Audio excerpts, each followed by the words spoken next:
말씀은 에스더 4장 오늘 10절에서 17절까지의 말씀입니다. 구약 754쪽. 우리가 불편하지 않으신 분들은 다 함께 자리에서 일어나셔서 우리 하나님의 말씀이니까 경건한 마음으로 말씀을 받도록 그렇게 하겠습니다. 구약 754쪽에 있는 에스더 4장 10절에서 17절까지 하나님께서 저와 여러분들에게 주시는 약속의 말씀으로 믿고요. 함께 받으시겠습니다. 다 같이. 에스더가 하닥에게 이르되 너는 모르드게에게 전하기를 왕의 신하들과 왕의 각 지방 백성이 다 알거니와 남녀를 막론하고 부름을 받지 아니하고 안뜰에 들어가서 왕에게 나가면 오직 죽이는 법이요 왕이 그 자에게 금규를 내밀어야 살 것이라. 이제 내가 부름을 입어 왕에게 나가지 못한 지가 이미 30일이라 하라. 그가 에스더의 말을 모르드게에게 전하매 모르드게가 그를 시켜 에스더에게 회답하되 너는 왕궁에 있으니 모든 유다인 중에 홀로 목숨을 건지리라 생각하지 말라. 이때에 네가 만일 잠잠하여 말이 없으면 유다인은 다른 데로 말미암아 노임과 구원을 얻으려니와 너와 네 아버지 집은 멸망하리라. 네가 왕후의 자리를 얻은 것이 이때를 위함이 아닌지 누가 알겠느냐 하니 에스더가 모르드게에게 회답하여 이르되 당신은 가서 수산에 있는 유다인을 다 모으고 나를 위하여 금식하되 밤낮 3일을 먹지도 말고 마시지도 마소서.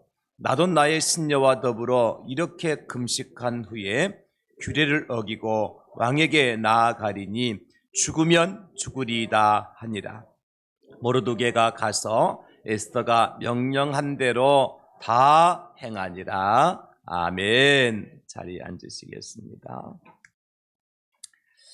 우리가 꿈이라는 말과 비전이라는 말을 혼용해서 사용하지만 꿈과 비전은 차이가 있습니다. 꿈은 꾸는 것이고 비전은 이루는 것이다. 이렇게 제가 정의를 좀 하고 싶습니다. 야곱은 베델에서 사닥다리가 땅 위에 서 있는데 그 꼭대기가 하늘에 닿았고 하나님의 사자들이 그 위에서 오르락 내리락 하는 꿈을 꾸었습니다.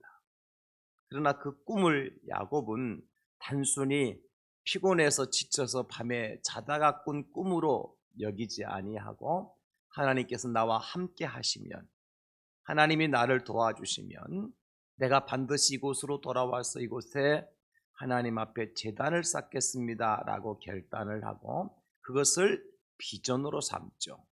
그리고 외삼촌 라반의 집에 돌아가서는 열심히 일해서 거부가 되어 다시 돌아오게 되어지고 약속했던 그 자리에 제단을 쌓게 되는 것을 보게 됩니다.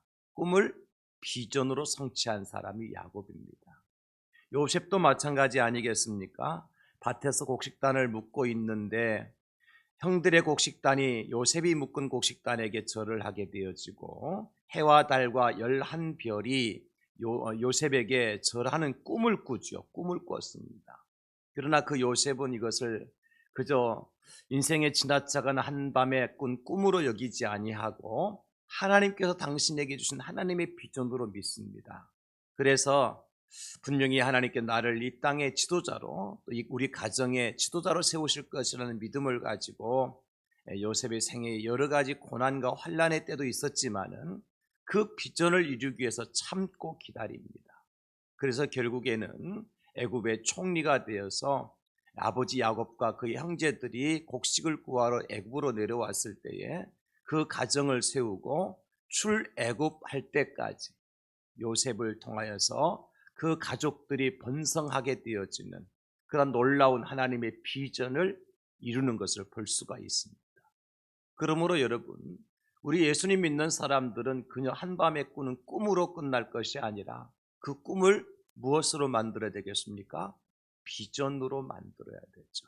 그래서 꿈은 꾸는 것으로 만족하지만 비전은 이루어질 때 의미가 있다, 이렇게 이야기할 수가 있을 겁니다. 지난 주간에 우리 교회에서 수목금 3일 동안 신년 말씀 부흥 사경회를 했습니다. 같은 기간에 우리 같은 시찰 안에 있는 교회도 동일하게 부흥상회를 했어요. 그 교회 부흥회 강사님으로 오신 분이 누구냐면 바로 제 신학대학원 동기 목사님이 서울에서 목회를 하시는데 이제 오셔서 말씀을 전하고 은혜를 끼쳤습니다. 마침 금요일 날 우리 마지막 날이잖아요. 점심시간에 제가 시간이 좀 되어져서 그 강사 목사 동기니까 바로 우리 시찰 옆에 왔으니까 커피 한 잔 대접해 드려야 되겠다 하는 생각으로 만났어. 같이 차를 나누면서 대화를 나누는 중에 아주 놀라운 또 하나의 은혜 받는 일이 있었습니다.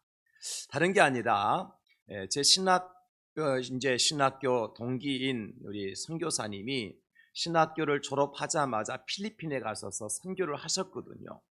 굉장히 성공적으로 성실하게 또 충성스럽게 선교를 한 그런 우리 최학정 선교사님이라고, 이름이 학정이라서 이름이 기억이 잘 나요. 이제 사역을 하고 계시는데 그분 이야기를 하시더라고요. 그분이 필리핀에 가서 사역을 하시는데 어떤 꿈을 꾸었냐면 다음 세대를 살려내겠다는 꿈을 꾸신 거예요. 그래서 그 일들을 감당하기 위해서 필리핀에서 가장 빈민촌 중에서 빈민촌을 찾아가신 거죠.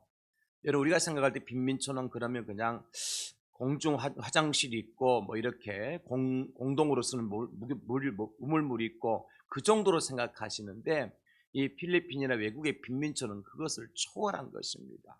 그저 사람이 사는 곳이 아니다. 그냥 개와 돼지와 같이 똑같이 사는 곳이 생각하면 돼요.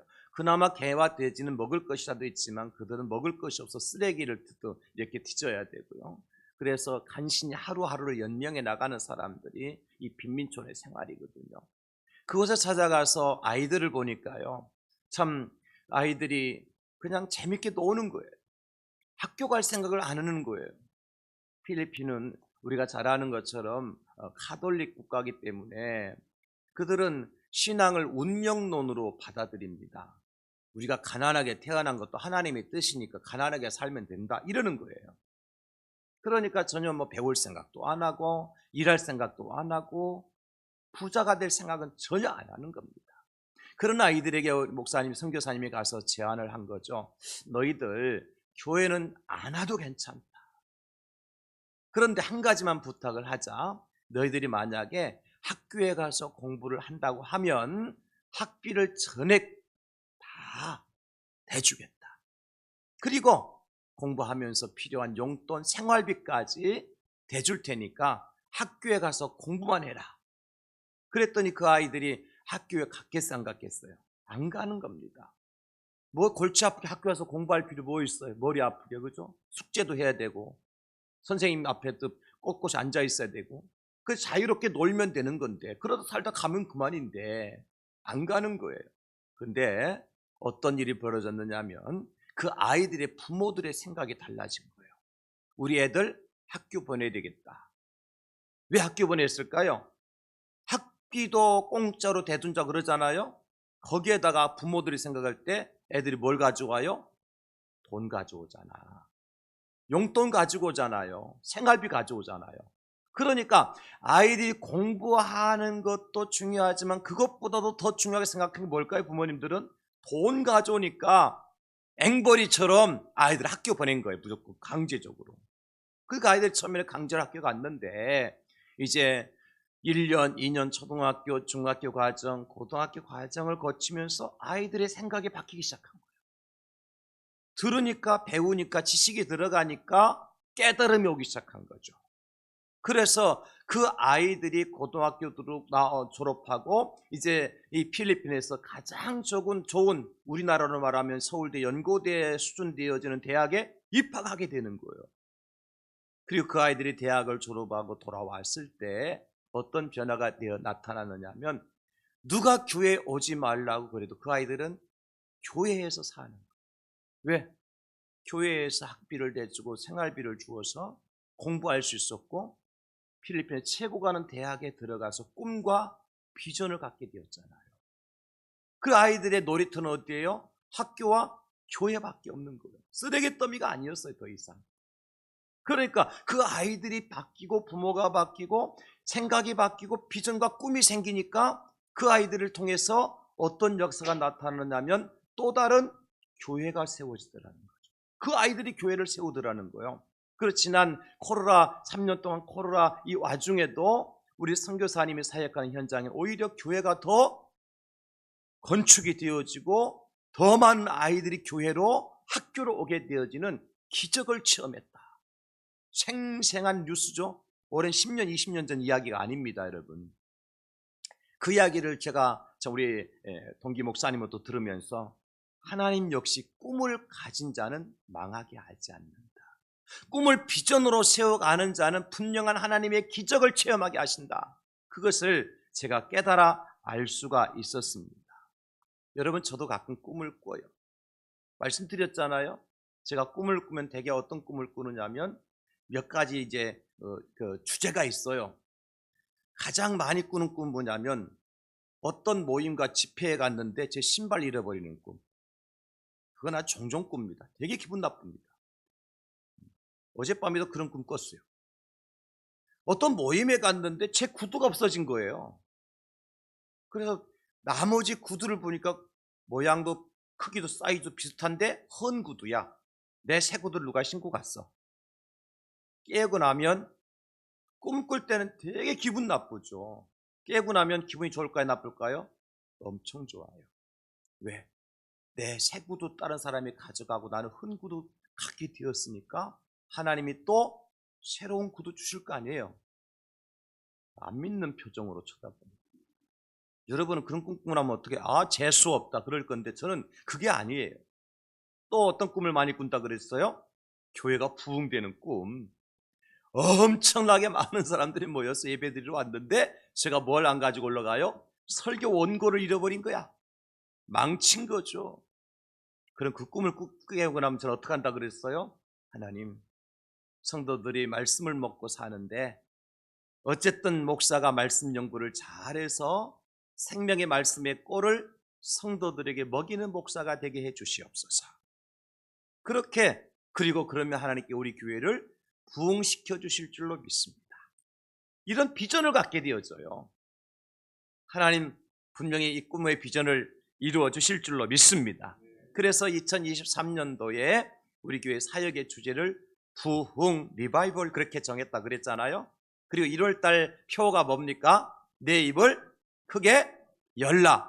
왜요? 뭐 하신다? 하나님께서 채워주리라. 할렐루야. 입을 크게 연 것만큼 하나님께 채워주시는 1월 한 달 될 줄 믿으시기를 예수님의 이름으로 축원합니다. 그리고 드디어 지난 주간에 우리가 부흥성회를 가졌잖아요.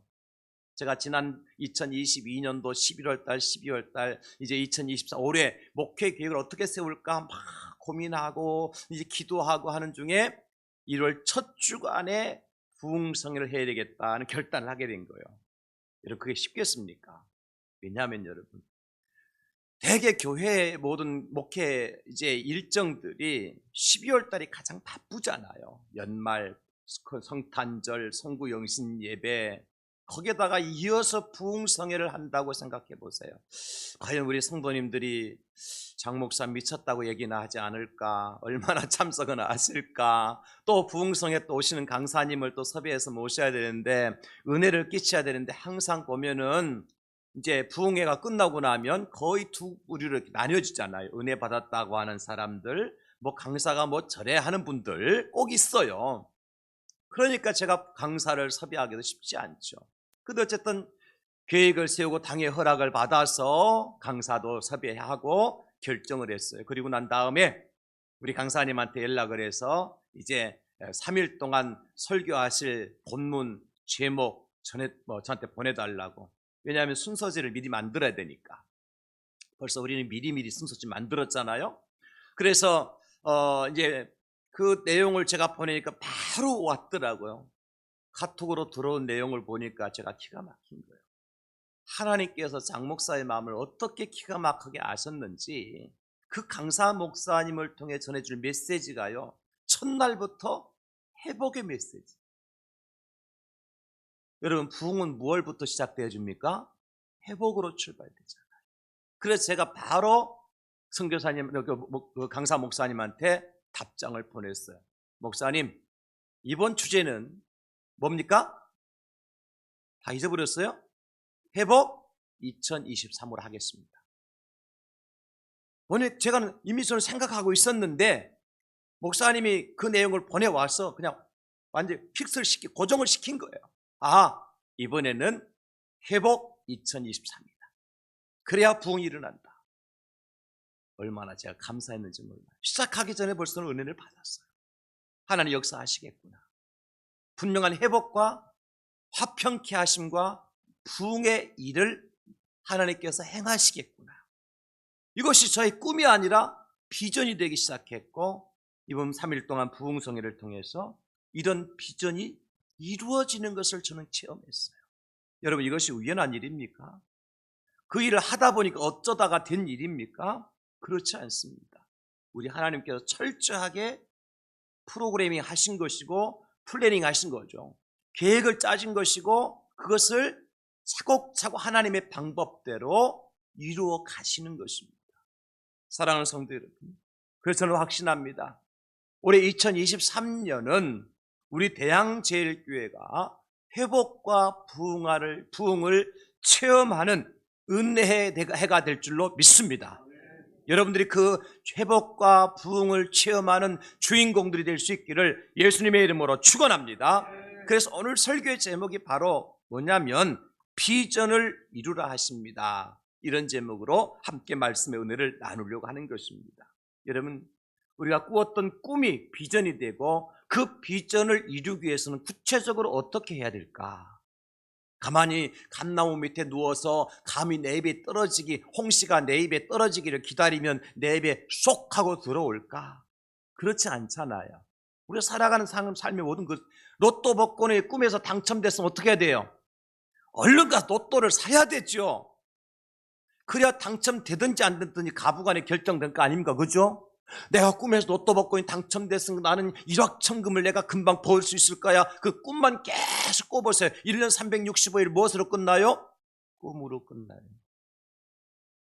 복권 사라는 얘기가 절대 아닙니다. 또 대항제교 목사님 복권 사라 했다더라. 여러분은 로또 꿈을 꾸더라 복권을 사지 마세요. 하나님 절대로 당첨시켜 주실 분이 아닙니다. 왜? 그러면 망하니까. 다른 방법이 있을 거예요. 어쨌든 우리가 구체적으로 하나님께 꿈꾸었던 꿈과 그 꿈이 비전이 되어서 이룰 수 있도록 하기 위한 방법이 있는데 오늘 본문에 두 가지를 말씀하죠. 그 첫째가 뭐냐면 지금 행동으로 비전을 이루라고 하시는 거예요. 지금 행동으로. Now and action입니다. 지금 행동입니다. 내일로 미루는 것도 아니고 그저 마음만 생각으로 품고 있는 것이 아니라 지금 행동으로 비전을 이루라고 하시는 거예요. 오늘 본문은 정말 위기 가운데 있었던 이스라엘 나라 유대인들이 하나님의 비전을 자기 민족의 비전으로 또 그 민족의 비전을 자신들의 비전으로 삼았던 모르드게와 에스더를 통해서 어떻게 그 비전이 성취되었는지를 보여주는 스토리예요. 우리가 잘 아는 것처럼 바사왕이었던 아하수에루, 그 왕의 왕비가 된 사람이 누구냐면 바로 에스더입니다. 그 에스더는 유대인이었고 히브리 여인이었고요. 그런데 그 바사 페르시아 나라의 왕의 왕후가 됐던 거예요. 그의 삼촌 모르드게는 바사 왕국의 제2인자인 하만이 지나갈 때에 모든 사람들이 무릎을 꿇고 절을 하고 있을 때에 꼿꼿하게 쳐다만 보고 있었어요. 하만 기분 나빴겠죠. 내가 그래도 아하수에루 다음으로 제2인자인데 모든 사람들이 다 머리를 숙이고 허리를 숙이고 무릎을 꿇고 절하고 이제 인사하는데 하만 모르드게라는 사람은 절대 인사를 안 하는 거예요. 그래서 불렀죠. 이리 와봐라. 너는 왜 나한테 다른 사람 다 절하고 인사하는데 너는 가만히 꼿꼿하게 서 있느냐? 그랬더니 모르드게가 하는 말이 나는 히브리 사람입니다. 오직 하나님께만 나는 예배 드리는 사람입니다. 그러는 거예요. 자기는 유대인이기 때문에 인간에게 예의를 갖춘다는, 그때 하만에게 절하는 것은 예의를 갖추는 게 아닙니다. 그를 신처럼 섬기는 거였거든요. 그러니까 나는 그렇게 할 수 없다. 오직 하나님만이 나의 신이시다. 이 신앙 고백을 한 거죠. 하만이 기분이 좋았을까요? 나빴을까요? 나빠도 보통 나쁜 게 아니었어요. 그래서 이 인간 내가 반드시 어떻게 처리해야 되겠다. 그래서 모르드게만 죽이면 되잖아요. 근데 하만은 그것을 성이 차지 않는 거예요. 왜? 유대인이라는 말을 들었잖아요. 모르드게로부터. 아, 이 유대인이 몹쓸 인간들이구나. 이거 그냥 씨앗 남겨놓으면 앞으로 이 바사 나라에 어떤 일이 벌어질지 모르겠다는 판단이 들었겠죠. 그래서 왕에게 허락을 받아가지고 이제 이 바사 제국에 있는 모든 유다인들을 다 죽일 수 있도록, 그리고 모든 재산을 몰수하도록 왕으로부터 허가를 받아요. 그날이 언제냐면 12월 13일이야. 우리나라 12.12 사태가 있었잖아요. 그 사태 다음 날 하만은 계획을 한 거야. 12.13 사태를.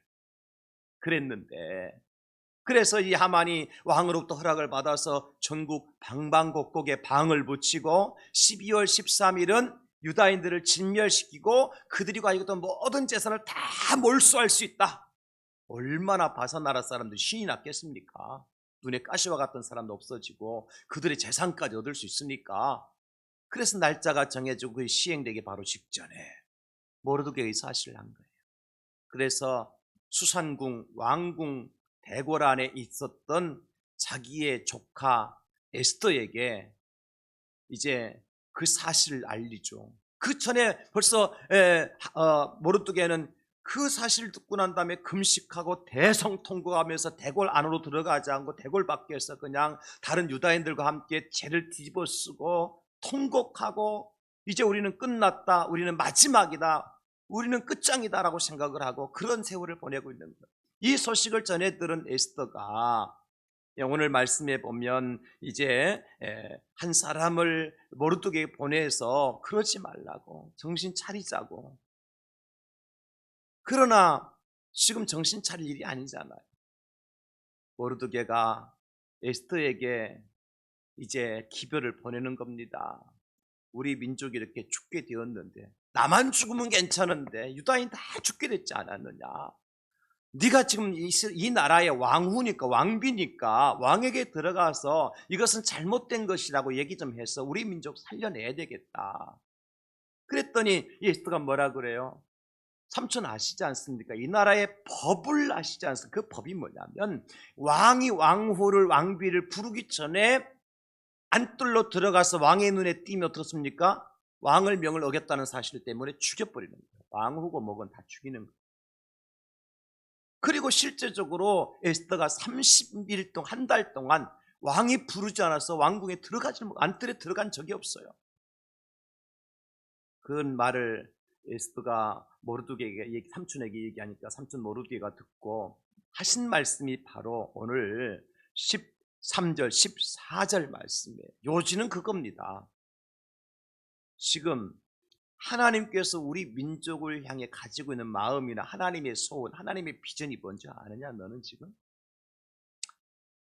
만약에 네가 입 다물고 있으면 너는 왕궁에서 살아남을 것 같지만 하나님께서 너와 내 집, 내 아버지의 집을 진멸하실 것이고, 대신에 하나님의 백성인 유다인들은 하나님께서 다 살리시고 구원하여 주실 것이다. 그 말을 하는 거예요. 그러면서 14절에 뭐라고 말씀하고 있죠? 우리가 너무나 잘 아는 말씀 아닙니까? 이때 네가 만일 잠잠하여 말이 없으면 유다인은 다른 데로 말미암아 노인과 구원을 얻으려니와 너와 내 아버지 집은 멸망하리라. 네가 왕위의 자리를 얻은 것이 이때를 위함이 아닌지 누가 알겠느냐. 지금 이 순간에 네가 해야 될 일이 있는데, 지금 액션을 네가 취해야 될 일이 있는데, 그것은 바로 왕에게 나아가서 내 입을 열어서 우리 민족을 구원하도록 하기 위해서 하나님께서 너를 지금 이 나라의 왕으로 세워줬는데 그걸 모르느냐? 왜 하나님의 뜻을 왜 모르니? 하나님의 계획과 하나님의 비전을 알아야 될 것 아니냐는 거죠. 제가 지난주에 말씀을 드렸습니다만 하나님은요, 어떠한 상황 속에서도 입을 크게 여는 자에게 채워주십니다. 하나님은요, 구하는 자에게 주시고 찾는 자를 하여금 찾게 해주시고 부르짖는 자에게 응답해 주시고요, 더욱더 간절하게 그리고 사랑하는 마음으로 사모하는 자를 만나 주십니다. 할렐루야.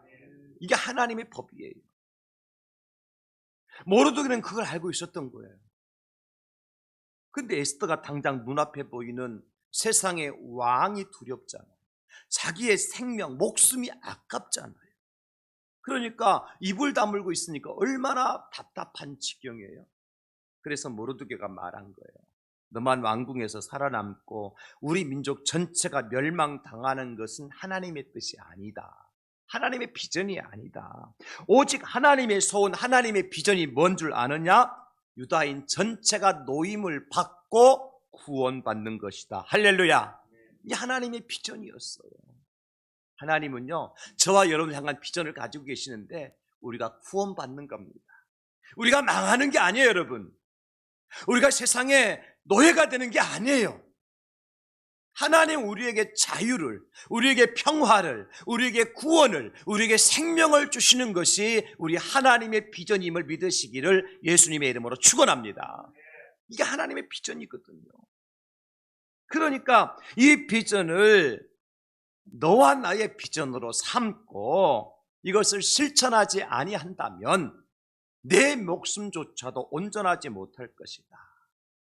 그렇게 모르드게가 조카 에스더에게 말하는 겁니다. 사랑하는 성도 여러분, 이스라엘이 이방 나라의 포로가 되고 망한 이유는 뭔지 아십니까? 하나님을 몰랐기 때문이고 하나님의 비전을 모르고 자기 배만 채우는 일에 열심을 낼 때 그들은 포로가 되고 망할 수밖에 없었어요. 그래서 성경은 오늘 우리에게 말씀하십니다. 지금 이 때를 살아가도록 내게 허락한 이유가 뭔지를 아느냐고 묻고 계세요. 여러분들에게 묻고 계시는 거예요. 여러분 2023년 이 한 해를 하나님께 여러분들 허락해 주신 이유가 뭘까요? 하나님의 비전이 없어서 여러분들 그냥 세월 보내려고 이 땅에 보내주신 것일까요? 하나님께서 여러분들을 향해 가지고 있는 이 시대의 비전이 무엇인지 아느냐고 묻고 계시는 거예요. 저는 그것이 한마디로 말하면 회복과 부흥이라고 저는 믿습니다.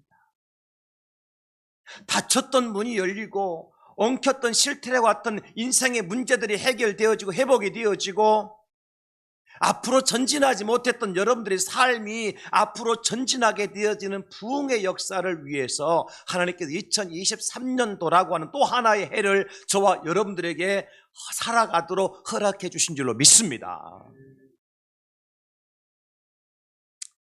그렇습니다. 하나님의 비전이 온 민족의 비전이 되고 또 저와 여러분들의 비전으로 삼고 성취되는 복을 누리는 그러한 주인공이 되기를 원하시는 겁니다. 어떻게 가능하냐? 말씀드렸잖아요. 그 첫 번째 해답이 뭐죠? 바로 뭐냐면 바로 지금 나를 통해서 하나님의 당신의 비전을 이루시기를 원하신다는 거예요. 지금입니다. 현재입니다.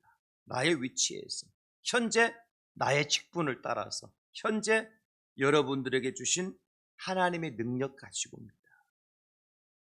만약 여러분들에게 한 달란트를 주셨다면 한 달란트 가지고 시작하면 되는 겁니다. 오늘 여러분들 주보를 받고 나니까 주보 안에 뭐 이런 노란 별지가 들어있어 좋은 소식인가 보다 싶어서 열어보니까 2023년 특별헌금 작정 가슴이 철렁 내려앉았어요. 뭐 또 교회 헌금하라고 또 교회 불러냈구나. 여러분, 우리 당연하 제가 이 헌금 작정을 하기로 결정하면서 여러 가지 고민이 많았습니다. 지금 경제가 다 힘든 시대인데 또 헌금을 하라고 하는 것 같이 보이는 것 같아서, 그러나 두 가지 큰 목적이 있었습니다. 하나는 어쨌든 하나님께 세우신 하나님의 교회에서 사역을 하기 위해서 필요한 것들이 있다면 재정이 있어야 일을 하잖아. 돈이 있어야 일을 할 수 있지 않습니까? 주먹으로 할 수 있는 건 아니잖아요. 세상 일도 아니고. 그래서 필요한 재정을 어떻게 채울 수 있을까 고민하다가 작정을 하자고 한 것이고요. 두 번째 이유는 이겁니다. 그동안 우리 지식들이 알아서 하시는 분들도 계셨지만은 몰라서 못 하시는 분들이 계시더라고요. 그분들에게도 하나님의 일을 할 수 있는 기회를 좀 부여해 드리고 또 그렇게 함으로 말미암아 하나님께서 부어주시는 축복과 은혜를 누릴 수 있는 기회를 제공해 드리자. 우리가 이것저것 오픈해 놓지 않으면 몰라서 하지 않아서 받아야 될 은혜와 하나님의 축복을 받지 못하게 만드는 일을 목사가 당해가 해서는 되겠느냐. 그래서 이 두 가지 이유 때문에 작정을 시작한 거예요. 그런데 여러분, 우리는 그런 생각을 하죠. 목사님, 돈이 좀 있으면, 돈이 좀 벌리면 할게요. 그래서 이 말씀 드리는 겁니다. 하나님의 비전은요, 지금 내가 행동함으로 말미암아 이루어지는 거예요. 이런 돈 금액의 액수는 전혀 문제가 되지 않습니다. 정말 그래요. 하나님은 여러분의 형편과 사정을 너무너무 잘 아십니다. 하나님이 양심이 도둑과 같아서 여러분들 다 쏙쏙 빼내고 싶어서 장 목사가 우리 대항제일교회가 그런 목적을 가지고 헌금을 작정을 하고 올 말씀 절대 아닙니다.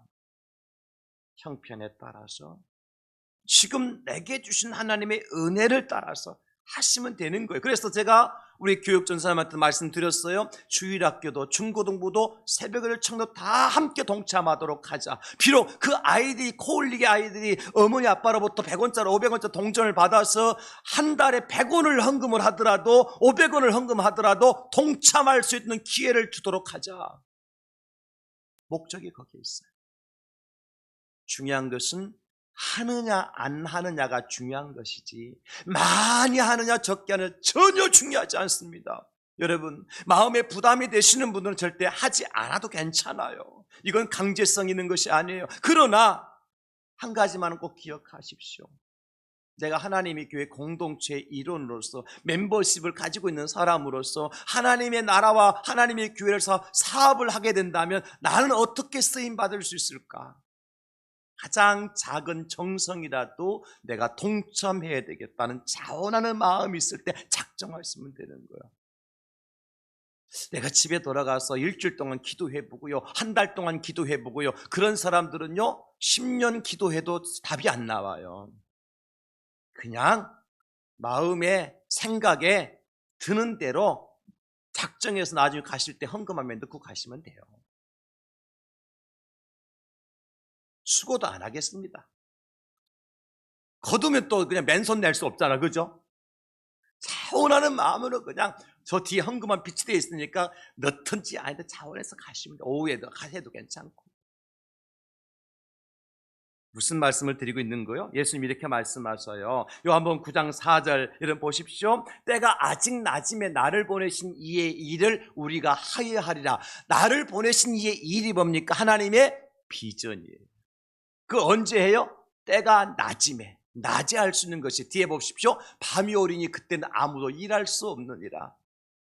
제가 2주 전에 우리 박윤수 집사님하고 통화를 했어요. 영상 통화를 했어요. 화상 통화를 했는데 그 아드님께서 저한테 말씀하실 때는 전혀 말씀도 못 하시고 목사님 이제 너무 힘들고 이제는 이제 안 될 것 같아서 병원을 옮겼습니다. 그래 목사님 하면서 제 전화번호를 영상 통화에서 전화번호를 저한테 보내주셨어요.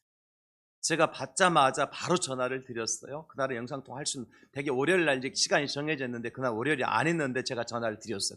그 마침 또 그 전화를 바꿔주시는 분이 흔쾌히 제가 목사라 그러니까 바꿔주시더라고요. 모습을 보니까요.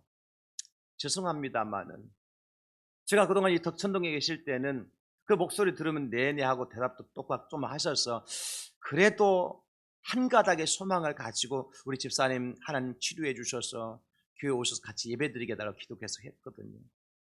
근데 영상 통화를 하는 순간 제 마음이 바뀌었어요. 하나님, 이제는 그 영혼을 하나님께서 편안하게 치하해 주십시오. 왜 그렇게 기도한 줄 아세요? 정말 안 되겠더라. 더 이상 안 되겠더라. 그런데 감사하게도 제가 전화했더니 웃으면서 말이죠. 웃어요, 웃어. 그러면서 얘기하니까 예예 아멘 아멘 하시는데요. 제가 그 말 아드님한테 했더니 깜짝 놀래 그런 적이 없다는 거예요. 어쨌든 그분이 만약에 다시 돌아와셔서 같이 예배 드릴 수 있다면 얼마나 좋겠습니까? 제가 인간적인 생각으로 볼 때는 하나님은 기적을 행하시는 분이기 때문에 할 수도 있으시지만 인간적인 생각은 어렵겠더라고요. 우리는 그런 날이 오지 않으리라고 이런 보장할 수 있습니까? 우리가 지금처럼 든든하게 서서 짱짱하게 제가 장목사가 이 자리에 서서 말이죠. 1시간, 2시간이든 말씀을 전하고 큰소리치고 찬송하며 할 수 있겠습니까? 그렇지 않을 때가 온다는 겁니다. 기도하고 싶어도 기도하지 못할 때가 오는 거고요. 전도를 하고 싶어도 전도를 하지 못할 때가 오는 거고요. 예배를 드리고 싶어도 예배를 드리지 못할 때가 오는 거고요. 하나님의 사역에 동참하고 싶지만은 동참하지 못하게 될 환경과 그런 상황이 우리에게 닥쳐올 수도 있다는 거예요. 그렇기 때문에 언제가 중요해요? 지금, now, 지금이 중요한 것이고 또 뭐가 중요해요? 액션, 행동으로 취하는 것이 중요한. 그럴 때에 뭐가 이루어져요? 비전이 이루어진다. 여러분 미루지 마시고 하나님의 비전을 지금 여러분들이 행동으로 이루어 가실 수 있기를 예수님의 이름으로 축원합니다. 두 번째는 뭐냐면 돌파함으로 비전을 이루러 가시는 거예요. 결단을 한 에스더의 고백이 뭡니까? 16절에 당신은 가서 수선에 있는 유다인들을 다 모으고 나를 위해서 금식하되 밤낮 3일을 먹지도 말고 마시지도 마소서. 나도 나의 신녀와 더불어 이렇게 금식한 후에 규례를 어기고, 제가 좀 다른 색깔로 해놨죠? 규례를 어기고 왕에게 나아가리니 죽으면 죽으리다 하니라. 여기 규례를 어기고, 규례가 뭡니까? 왕이 부르지 않으면 또 안 들여나가면 죽임당하는 거죠. 이게 규례죠? 이거 어기겠다는 거. 뭐 하겠다는 겁니까? 돌파하겠다는 거예요. 상황을, 장애물을 돌파하고 가겠다는. 그래서 죽으면 죽으리다. 예수님 말씀하십니다. 마태복음 5장 10절에 보면 의를 위하여 박해를 받은 자는 복이 있나니. 받을 자가 복이 있습니까? 받은 자가 복이 있습니까? 이미 받은 자입니다. 앞으로 받을 자가 아닙니다. 장애물이 돌파한 자. 그러므로 여러분 2023년도에 장애물을 두려워하지 마시기 바랍니다. 여러분 두려움과 모든 것들을 물리치시기를 축복합니다. 그래 더욱더 큰 믿음으로 여러분 하나님의 비전을 이루어가는 저와 여러분 될 수 있기를 예수님의 이름으로 축원합니다. 골리앗이 이스라엘을 침투해 왔어요. 많은 이스라엘 군사들은 말이죠, 골리앗 앞에 다 버티고 서 있으니까 어떻게 해요? 그 참호 속에서 엉덩이만 하늘로 치솟고 엉덩이만 거꾸로 치받고 말이고 고개는 쳐받고 말이죠, 한 사람 나타나지 못해요. 그러면 골리앗을 이길 수 있습니까 여러분? 다윗이 어떻게 합니까? 소년 다윗이 골리앗 앞으로 돌파해 나갑니다. 그때 골리앗은 쓰러지는 거예요.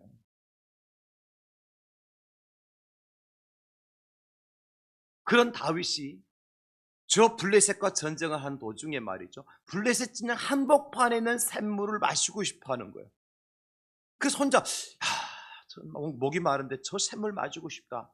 참 왕이 할 말은 아니지만 그 말을 다윗의 용사들이 들어요. 어떻게 합니까? 성경 보실까요? 사무엘하 23장 15, 17절입니다. 다윗이 소원하여 이르되 베들레헴 성문 곁 우물물을 누가 내게 마시게 할까 하며 세 용사가 블레셋 사람의 진영을 돌파하고 지나가서 베들레헴 성문 곁 우물물을 길어가지고 다윗에게 왔으나 다윗이 마시기를 기뻐하지 아니하고 그 물을 여호와께 부어드리며 이르되 여호와여 내가 나를 위하여 결단코 이런 일을 하지 아니하리이다. 이는 목숨을 걸고 갔던 사람들의 피, 돌파하고 갔던 사람들의 피가 아닙니까? 하고 마시기를 즐겨하지 아니하니라. 세 용사가 이런 일을 행하였더라. 이런 일이 뭐죠? 돌파하였더라. 그렇습니다. 여러분 이스라엘 백성들이 430년 애굽에서 종살이 하고 난 다음에 모세를 통해서 인도를 받고 가나안 땅을 향해서 출발할 때 그들 앞에 뭐가 있었습니까? 홍해라는 것이 장애물이 막혀져 있었어요. 만약에 그들이 그 홍해 앞에서 불평만 하고 원망만 하고 다시 애굽으로 돌아갔더라면 어떻게 됐을까요? 뒤에는 애굽 군대가 추격해 왔잖아요. 그 자리에서 죽임을 당하는 겁니다. 애굽에 들어가지도 못하고 죽는 거예요. 옛날처럼 종살이도 못하고 죽는 거예요. 그런데 어떡합니까? 하나님께서 모세를 향해서 말씀하시고 그 물에 발을 내딛는 순간 어떤 역사가 나타났어요? 홍해가 갈라지더라. 돌파해야 문제가 이제 해결되는 거예요. 아무리 견고한 여리고성이 버티고 있다 할지라도 그 여리고성을 무너뜨려야만이 가나안 땅에 들어갈 수 있는 겁니다. 아무리 넓은 광야가 버티고 서 있다 할지라도 그 광야를 한 걸음 한 걸음 내디딜 때에 젖과 꿀이 흐르는 가나안 땅에 들어갈 수가 있는 겁니다. 돌파의 힘. 바울이 마지막에 사역을 할 때 로마에 가서 사역하고 인생을 마무리하거든요. 바울의 평생의 꿈과 비전은 뭐였습니까? 하나님께 바울을 사도로 세우신 하나님의 비전은 뭐였습니까? 그로 하여금 예루살렘과 온 유대와 사마리아와 땅끝까지 이르러서 하나님의 증인되는 것이었습니다. 근데 만약에 바울이 소아시아 지역만 돌다가 예루살렘에서 그 복음을 전하다 끝났더라면 하나님 비전이 이루어질까요? 이룰 수 없죠. 그래 바울은 어떤 비전을 품어요? 로마로 가야 되겠다. 왜? 당신은 로마는 세계 최대의 도시고 그리고 세상 끝이라고 생각했기 때문에 그렇게 이제 결단하고 비전을 품은 거예요. 그런데 문제는 뭡니까? 바울이 예루살렘으로 들어가기만 하면 그를 죽이기 전에는 먹지도 않고 마시지도 않겠다고 이제 바울을 죽이기로 결단한 사람들이 40명이 매복하고 기다리고 있었어요. 이 소식이 바울에게 들려오고 많은 바울의 제자들이 뜯어 말립니다. 가면 죽습니다, 선생님. 지금 40명의 사람들이 결사대를 조리게 해가지고 당신이 오는 길목마다 다 매복하고 있습니다. 당신 편은 누가 있습니까? 군사가 있습니까? 뭐 총이 있습니까? 칼이 있습니까? 바로 죽습니다. 하나님 비전 성취 못합니다. 그러나 사도 바울이 어떻게 해요? 그 길을 돌파해서 예루살렘으로 가는 거예요. 그리고 예루살렘에서 로마로 가는 이제 티켓을 받고 가죠. 어떻게 해요? 바울 혼자 가는 것이 아니라 군사들을 동행하고 배편을 마련해 주고 로마로 가게 하시잖아요. 이 하나님 역사입니다. 그 제가 일부에부터 그런 얘기를 드렸어요. 만약에 여러분들이 작정을 헌금을 하고 만약에 드릴 수 없는 상황도로 만들어준다. 하나님 손해다. 하나님 손해다. 나는 분명 하나님이 이를 위해서 작정을 했는데 하나님께서 내가 병들어서 병원에 돈을 갖다 주게 만든다든지 사고가 나서 사고차에 돈을 허비하게 만든다면 그래서 하나님 앞에 드려야 될 예물을 드리지 못한다면 누가 잘못한 거예요? 하나님 잘못한 거다. 그거는 우리가 잘못한 게 아니잖아요. 이게 믿음입니다. 사도 바울이 그런 믿음을 가졌던 거예요. 내가 예루살렘에 가서 나를 죽여 결사대들한테 내가 죽임당하면 누구 손해입니까? 하나님 손해. 왜? 하나님의 비전이 이룰 수 없잖아요. 사랑하는 성도 여러분, 천국은 누가 차지하는 것입니까? 침노하는 자의 것이다 그랬어요. 돌파하는 사람의 것입니다. 마태복음 11장 12절 세례 요한의 때부터 지금까지 천국은 침노를 당하나니 침노하는 자는 다른 말로 말하면 돌파하는 자는 뭐하느니라? 빼앗느니라. 우리가 지난 3일 동안 말씀을 통해서 이 돌파에 대한 말씀을 많이 들었는데 강사 목사님이 이제 성경 구절로 말씀해 주셨잖아요. 고린도서 10장 13절입니다. 사람이 감당할 시험 밖에는 너희가 당한 것이 없나니 오직 하나님은 미쁘사 너희가 감당하지 못할 시험 당함을 허락하지 아니하시고 시험 당할 즈음에 또한 피할 길을 내사 너희로 능히 감당하게 하시느니라. 이 피할 길을 뭐라 그랬습니까? 광사 목사님이 이 돌파라 그랬잖아요. 돌파. 하나님은요 우리가 문제를 만났을 때 문제를 피하여 가도록 하시는 분이 아닙니다. 그 문제를 뚫고 가는 겁니다. 그래야 내공이 내공이. 여러분 그렇잖아요. 면역력이 생기는 거예요. 여러분 코로나 백신 왜 맞습니까? 우리 몸에 면역력을 생기게 만드는 거잖아요. 코로나균이 들어오도록 싸워서 이길 수 있도록. 우리가 시험을 당하고 어려움을 당하고 문제를 만나지만 하나님은 그 문제를 피하여 가도록 하시지 않는 분이라는 거죠. 그 문제를 돌파해서 통과해 가도록 홍해가 있어 홍해를 그냥 돌아서 가는 것이 아니라 홍해를 뚫고 지나가도록 여리고성이 있으면 여리고성이 아닌 다른 길로 돌아서 가는 것이 아니라 여리고성을 무너뜨리고 갈 수 있도록 하나님 역사하시는. 그래서 돌파하는 믿음을 가진 자만이 비전을 이룰 수 있다. 말씀 마무리합니다. 이런 비전은 품는 것으로 끝나는 것이 아닙니다. 반드시 그 비전이 이루어지고 성취될 때의 의미와 가치가 있는 거예요. 아무리 큰 꿈과 귀한 비전이라 할지라도 그냥 꿈만 꾸고 있고 품고만 있으면 그것은 아무런 이제 효과가 없어요. 부뚜막에 소금도 집어넣어야 짜게 되는 법이죠. 그렇죠? 그래서 우리는 오늘 지금 나에게 주신 하나님의 은혜를 따라서 액션을 취하는 것. 그럴 뿐만 아니라 우리 앞에 어떤 장애물과 어떤 방해와 어떤 어려움이 있다 할지라도 어떻게 돼야 돼요? 그것을 나는 반드시 주님이 주시는 힘으로 돌파하리라. 주님의 은혜로 돌파하리라. 주님의 능력으로 돌파하리라. 그런 믿음과 각오를 가지고 이 한 해 여러분들의 삶 속에서 하나님의 비전이 다 이루어지는 복을 누리실 수 있기를 예수님의 이름으로 축원합니다. 주님 감사합니다. 비전을